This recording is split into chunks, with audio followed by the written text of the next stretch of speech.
আসসালামু আলাইকুম এভরিওয়ান। আজকে নতুন একটি রেসিপি নিয়ে হাজির হলাম। আজকে রেসিপি দুধ পুলি। তো চলুন রেসিপিটি শুরু করি। প্রথমে আমি ভিতরের পুরটা তৈরি করে নিব। তার জন্য আমি আগের থেকে জাল করে নেওয়া একদম ঘন এক কেজি দুধকে হাফ কেজির মতো করে নিয়েছি। সেই দুধটাকে দিয়ে দিলাম 1 কাপ নারকেল কোড়া। এখন আমি দিয়ে দিব গুড়।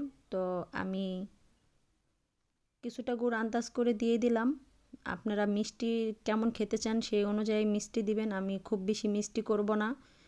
তো দিয়ে দিলাম হাফ কাপের মতো চালের গুঁড়া। এখন দিয়ে আমি সব কিছু নেড়ে চেড়ে মিশিয়ে নিব। এই পর্যায়ে কিন্তু আমার চুলার আঁচটা অফ আছে। সব কিছু ভালোভাবে মিশিয়ে নিয়ে আমি চুলাটা অন করব।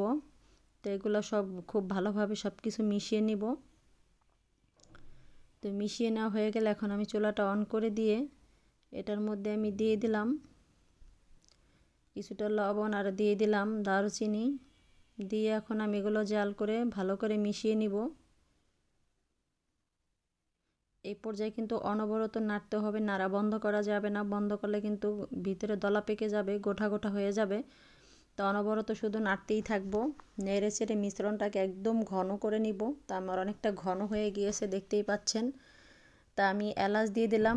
ওই সময় আমি এলাচ দেইনি, কারণ আমি এলাচের গুঁড়া দিতে চেয়েছিলাম। তো আমার এলাচের গুঁড়াটা শেষ হয়ে গিয়েছে। সেক্ষেত্রে আবার আমি আস্ত এলাচ দিয়ে ভালো করে নেড়ে মিশিয়ে নিলাম। এই পর্যায়ে নেড়ে চেড়ে আমি আরেকটু ঘন করে নিব।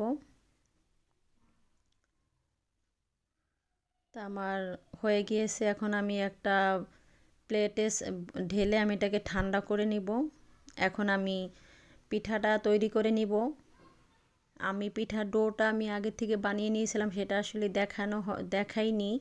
কেন এর আগে আমার রেসিপিতে ডো বানানো দেখানো আছে। তো কিভাবে পিঠাটা তৈরি করি, এই যে একটা পিঠা তৈরি করে এরকম করে গোল গোল করে নিয়েছি। হাতে করে গোল করাটা আমি দেখাইনি। তো আমি পিঠাটা কিভাবে ভেঙে নিতে হয় ক্যামেরার দিকে তাকাইলেই কিন্তু এটা বুঝতে পারবেন কিভাবে কাজটা করতে হয়। এভাবে কিন্তু পিঠা তৈরি করলে দেখতে অনেক সুন্দর লাগে।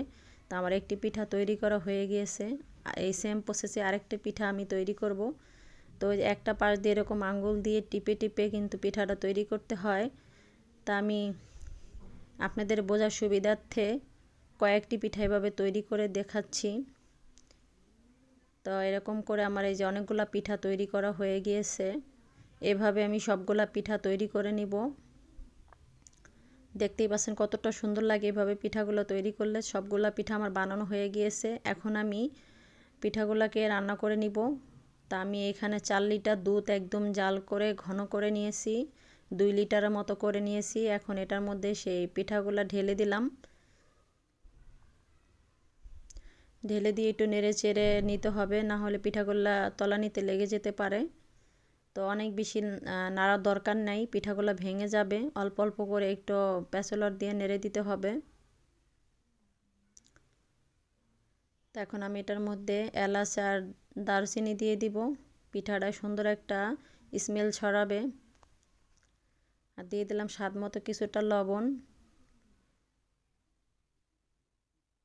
দিয়ে আমি এখন আবার একটু নেড়ে চেড়ে এগুলোকে মিশিয়ে নিব।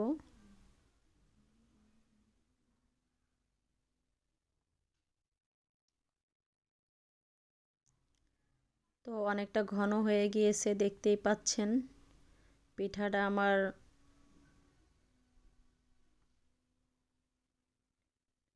প্রায় হয়ে গিয়েছে।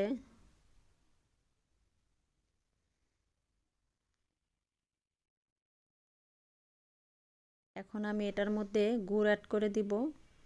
তা আমি গুড়গুলোকে আগের থেকে একটু জাল করে তরল করে নিয়েছিলাম, যাতে করে দুধের মধ্যে দিয়ে বেশিক্ষণ জাল করতে না হয়। বেশিক্ষণ যদি দুধের মধ্যে দিয়ে জাল করতে যান সেক্ষেত্রে কিন্তু দুধটা ফেটে যেতে পারে। তাই আমি আগের থেকে এই গুড়টাকে আমি একটু চুলায় দিয়ে হালকা একটু পানি দিয়ে এটাকে একদম তরল করে নিয়েছি। এখন আমি জাস্ট এটার মধ্যে দিয়ে একটু নেড়ে চেড়ে মিশিয়ে নিলেই হবে। আমি একদম হালকা মিষ্টি করব, খুব বেশি মিষ্টি করব না। মিষ্টিটা আপনাদের টেস্ট অনুযায়ী বেশি করে দিবেন। তো আমি দিয়ে নেড়ে চেড়ে সব কিছু মিশিয়ে একটু টেস্ট করে নিব। যদি মিষ্টি লাগে তাহলে আরেকটু মিশিয়ে নিব। দেখতেই পাচ্ছেন কত সুন্দর হয়েছে, লোভনীয় হয়েছে। আমার রান্নাটা হয়ে গিয়েছে। এই তো আমি সার্ভ করে নিয়েছি। এটা কিন্তু খেতে অনেক বেশি টেস্ট হয়েছিল। আশা করি রেসিপিটি ভালো লেগেছে। ভালো লাগলে অবশ্যই একটা লাইক দিবেন। আর যারা এখনও আমার চ্যানেলটি সাবস্ক্রাইব করেননি অবশ্যই আমার চ্যানেলটি সাবস্ক্রাইব করে আমার পাশে থাকবেন। সে পর্যন্ত সবাই ভালো থাকেন, সুস্থ থাকেন। আল্লাহ হাফেজ।